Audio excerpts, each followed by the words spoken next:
Hello students and dear parents, मैं Rohit from KTCC Samastipur से आज आप सभी लोगों के बीच मैं न्यू एजुकेशन पॉलिसी 2020 जिसे कैबिनेट ने पास कर दिया है और ये सांसद में पास होने के बाद हमारे देश में कानून के रूप में ये लागू हो जाएगी और सभी राज्यों के द्वारा ये लागू भी कर दिया जाएगा।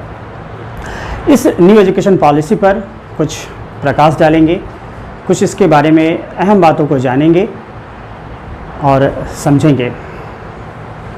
जैसा कि समय समय पर सरकार हमारे अपने एजुकेशन सिस्टम को उसमें सुधार लाने के लिए हमेशा किसी न किसी प्रकार का बदलाव करती रहती है। ठीक इसी क्रम में हमारी अपनी न्यू सिस्टम ऑफ एजुकेशन 2020 लाई गई है।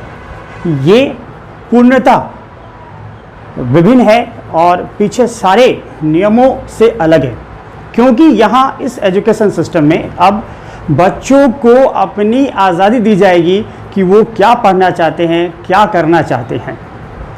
पहले के सिस्टम में क्या हुआ करता था कि बच्चों को एक सब्जेक्ट, एक सिलेबस थोपी जाती थी और उस सिलेबस को ही बच्चों को पढ़ना होता था, लेकिन अब ऐसा नहीं होगा। जैसा कि पहले का सिस्टम हमारा था 10+2 का सिस्टम। 10+2 का सिस्टम कहने का मतलब है कि बच्चे पहले एडमिशन लेते थे फर्स्ट क्लास में, फिर second class, third class, fourth class, इस तरह से ये पढ़ते हुए 10वीं में जाते थे और 10वीं में जाकर एक बोर्ड का एग्ज़ाम देते थे और फिर 11th में आकर वो अपना एक स्ट्रीम चुनते थे, साइंस हो या कॉमर्स हो या फिर आर्ट्स हो। इसका स्ट्रीम वो चुनकर फिर अपनी स्टडी को आगे करते थे और जब वो आगे बढ़ते थे तो कॉलेज में एडमिशन लेने के लिए उनके हायर परसेंटेज को देखी जाती थी। 99.9% इनको देखा जाता था, 95% को देखा जाता था। लेकिन अब ये सारी सिस्टम पद्धति हटने वाली है। स्टूडेंट्स लोगों को बहुत ही आसान होने वाली है उनकी अपनी स्टडी। तो चलिए हम लोग अपने न्यू एजुकेशन पॉलिसी पर थोड़ी बहुत प्रकाश डालते हैं। हालांकि ये बहुत सारे पन्नों का है जिस पे पूरी डिस्क्रिप्शन करनी मुश्किल है। लगभग 400 पन्नों की ये एक बुक ही समझिए बनाई गई है, जिसका फुल डिस्क्रिप्शन करना थोड़ा सा मुश्किल है। हम लोग यहाँ पर डिस्कशन करेंगे जो स्टूडेंट्स लाइफ से, स्टूडेंट्स के भविष्य से जुड़े हुए हैं और उनके में जो तात्कालिक जो चेंजमेंट आने वाला है, जो प्रेजेंट में चेंजमेंट आने वाली है, उन पर हम लोग बात करेंगे। हमारी पहली जो एजुकेशन सिस्टम हुआ करती थी वो 10+2 की हुआ करती थी। या 10+2 का सिस्टम का मतलब था कि हम क्लास 1 में अपना एडमिशन लेते थे और क्लास 2, 3, 4 एक स्टेज क्रॉस करते हुए क्लास 10 में आते थे और तब जाकर हम क्या करते थे, वहाँ पर अपनी एक बोर्ड में एग्ज़ाम देकर एक छोटी सी डिग्री यहाँ पर हासिल करते थे। फिर उसके बाद 11th में जब हम जाते थे तो वहाँ पर हम अपनी एक स्ट्रीम को सेलेक्ट करते थे, जो हमारा साइंस का स्ट्रीम होता था या कॉमर्स का या फिर आर्ट्स का स्ट्रीम हुआ करता था, और उस स्ट्रीम के तहत हम अपने एजुकेशन को गेन करते थे और उनमें एक पर्टिकुलर सिलेबस दी जाती थी। उसको पढ़कर फिर से हम बोर्ड का एग्ज़ाम देते थे और एक लास्ट मेमोरी बेस्ड एग्ज़ाम दिया करते थे। वो अब इस सिस्टम से हटेगा। अब हमारी जो न्यू सिस्टम होगी ऑफ एजुकेशन वो 5+3+3+4 की हो जाएगी। ये 5+3+3+4 का मीनिंग क्या है वो हम समझेंगे। ये 5 का मतलब है ये 5 जो है ये हमारा 2 पार्ट में बटेगा। ये बढ़ जाएगा प्री प्राइमरी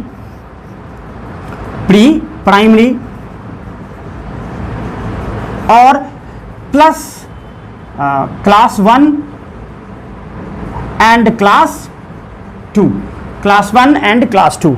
यहाँ पर प्री प्राइमरी का जो एजुकेशन होगा वो ज़्यादातर खेलकूद वाली एक्टिविटीज़ पर डिपेंड करेगी और इसका जो सिलेबस होगा ये 5 तक, मतलब प्री प्राइमरी जो, या ऐसा कहा जा सकता है nursery, LKG, UKG like that, ये होगा और फिर क्लास 1 होगी, क्लास 2 होगी।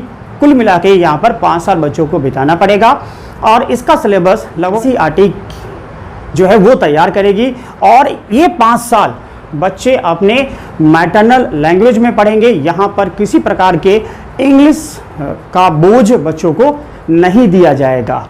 ये न्यू एजुकेशन पॉलिसी 2020 जो कैटेगराइज की गई है 5+3+3+4 में, जिसका हमने 5 जाना कि ये प्री प्राइमरी और क्लास 1-2 के लिए होगी, और इसमें सारी एक्टिविटीज़ लगभग जो पढ़ाई जाएंगी वो एक्टिविटीज़ बेस्ड होंगी। खेल कूद और गतिविधियों से ज़्यादा बच्चों को पढ़ाया जाएगा।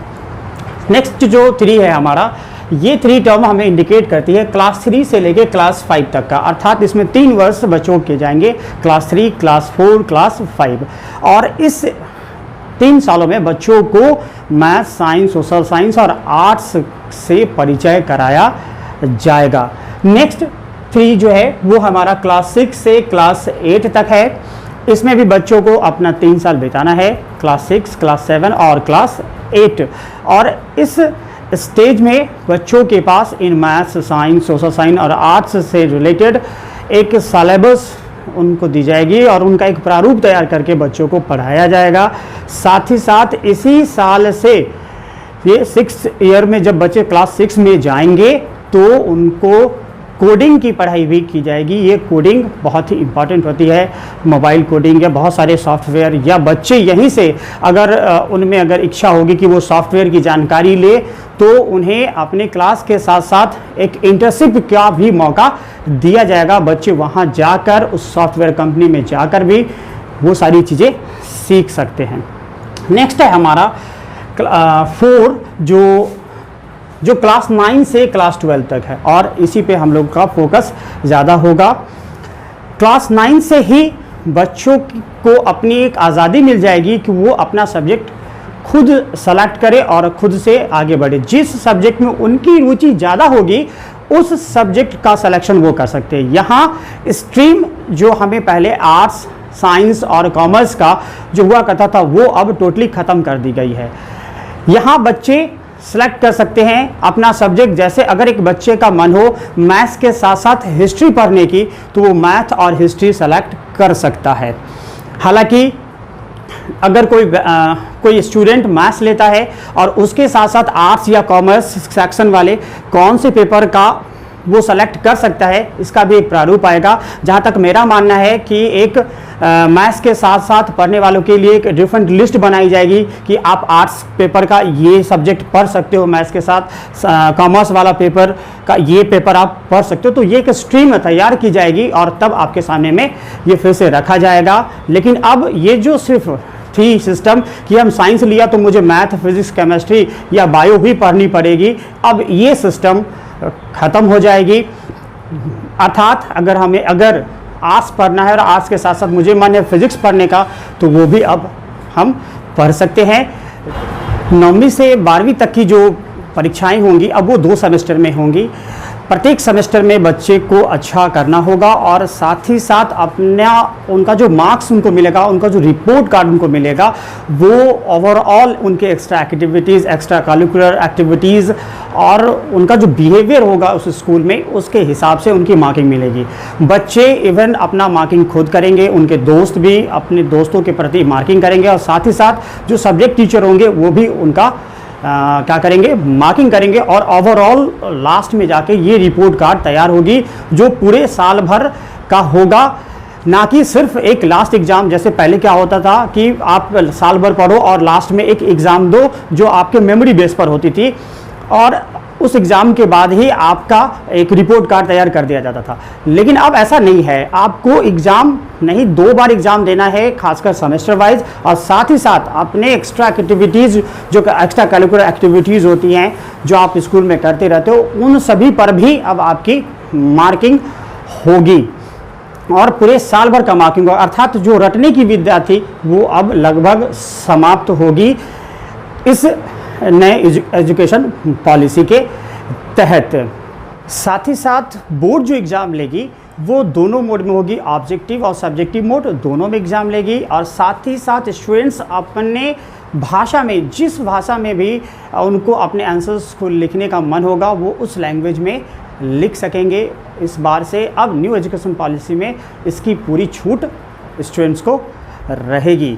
साथ ही साथ जब आप 12th पास कर जाते हो और जब आप कॉलेज में एडमिशन लेते हो, कॉलेज में एडमिशन लेने के लिए क्या होता था कि आपके पास 95%, 96%, 98%, 99% तब एक अच्छा कॉलेज आपको मिलता था। लेकिन अब ये झंझट ख़त्म हो जाएगी, क्योंकि अब जिस कॉलेज में भी आपका जो मन चाहा कॉलेज होगा, उस कॉलेज में आपका एडमिशन होगा और ये बेस्ड होगा कि एक कॉमन एप्टीट्यूड टेस्ट ली जाएगी। उस कॉमन एप्टीट्यूड टेस्ट और 12th का मार्क्स दोनों को मिलाकर तब जाकर आपको उस कॉलेज में, अपने मन चाहे कॉलेज में एडमिशन मिल सकती है। और जेईई मेंस की अगर बात की जाए, एडवांस की बात की जाए, उसमें किस तरह का चेंजमेंट आता है नहीं आता है, ये हमारे फ्यूचर में डिसाइड होगा। अभी उस पर कोई चर्चा नहीं की गई है। और कॉलेज की जो पढ़ाई होती है वो ग्रेजुएशन की जो पढ़ाई होती है या फिर पीजी की जो बात होती है या ग्रेजुएशन की पढ़ाई की बात करें हम, तो इसे पिछले अगर बात की जाए तो वो 3 सालों की हुआ करती थी। इन 3 सालों में अगर स्टूडेंट किसी भी साल अगर फर्स्ट ईयर हो या सेकेंड ईयर ड्रॉप करते थे तो उनके लगभग पीछे सारे सालों का मेहनत जो था, पिछले ईयर्स का जो मेहनत था, वो सारा डिस्ट्रैक्ट हो जाता था। लेकिन अब ऐसा नहीं होगा। अब ये जो कोर्सेज़ होंगी, ग्रेजुएशन स्तर की जो कोर्सेज़ होंगी कॉलेज की, वो 3 और 4 ईयर्स की कर दी जाएगी। अगर 3 ईयर्स का ये कोर्स अगर कोई बच्चे करते हैं और मान लीजिए किसी कारण से, किसी भी वजह से वो फर्स्ट ईयर में ही अपने कॉलेज को ड्रॉप आउट कर जाते हैं, तो उन्हें 1 साल का सर्टिफिकेट दिया जाएगा। अगर किसी कारण से वो 2 साल में अगर अपने कॉलेज को ड्रॉप आउट करते हैं तो उन्हें डिप्लोमा का सर्टिफिकेट दिया जाएगा। यदि वो 3 साल करके अपने कॉलेज को ड्रॉप आउट करते हैं, अपने पूरे सेशन को कंप्लीट करते हैं, तो उन्हें बैचलर डिग्री दी जाएगी। और यदि वो इन डिग्री के साथ साथ एक चौथे साल को भी उस कॉलेज में अगर निभाते हैं तो उन्हें एक रिसर्च, जिस पर वो रिसर्च करेंगे, उनकी डिग्री और साथ ही साथ उनकी अपनी बैचलर डिग्री भी दी जाएगी। और यदि कोई स्टूडेंट अपना जो कॉलेज का ग्रेजुएशन कोर्स है 1 साल किया और कॉलेज से ड्रॉप आउट हो गया, यदि फिर से उसके मन में कुछ सालों के बाद अपने पढ़ने की इच्छा आती है तो वो फिर से कॉलेज को ज्वाइन कर सकता है और अपने स्टडी को आगे कर सकता है, बढ़ा सकता है। लेकिन इस ड्यूरेशंस जो पीछे किया हुआ उसका साल था वो अब बर्बाद नहीं होगा। वो वहीं से स्टार्ट करेगा जहां से उसने अपने एजुकेशन को छोड़ा था। ये सिस्टम पहले नहीं थी, अब इस न्यू एजुकेशन पॉलिसी में जोड़ी गई है। ये न्यू एजुकेशन पॉलिसी 2020 अगर नीतियों के हिसाब से देखी जाए तो बहुत अच्छी है। अगर इनका इम्प्लीमेंटेशन बहुत अच्छे तरीके से किया गया तो यकीन मानिए बच्चों का भविष्य बहुत ही उज्जवलमय होगा और साथ ही साथ हमारे देश का भविष्य भी, क्योंकि हम जानते हैं कि जो बच्चे होते हैं हमारे अपने देश का भविष्य होते हैं। इस न्यू एजुकेशन पॉलिसी को अगर कोई धरातल पे सही रूप से उतारेगा तो वो होगा शिक्षक।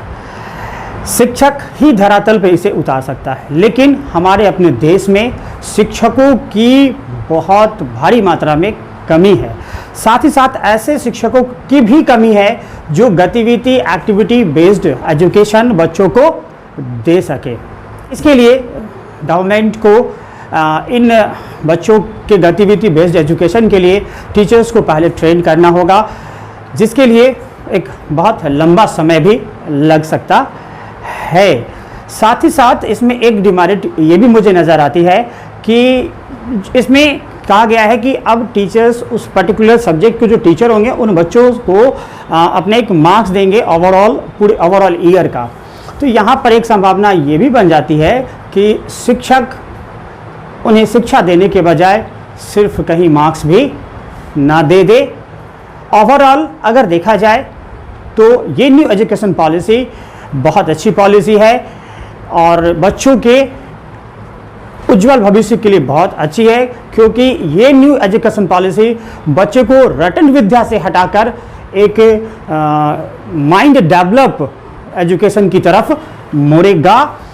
अगर आप लोगों को ये वीडियो अच्छी लगी हो तो प्लीज़ इसे लाइक करें, शेयर करें और चैनल पे नए हो तो काइंडली सब्सक्राइब करें।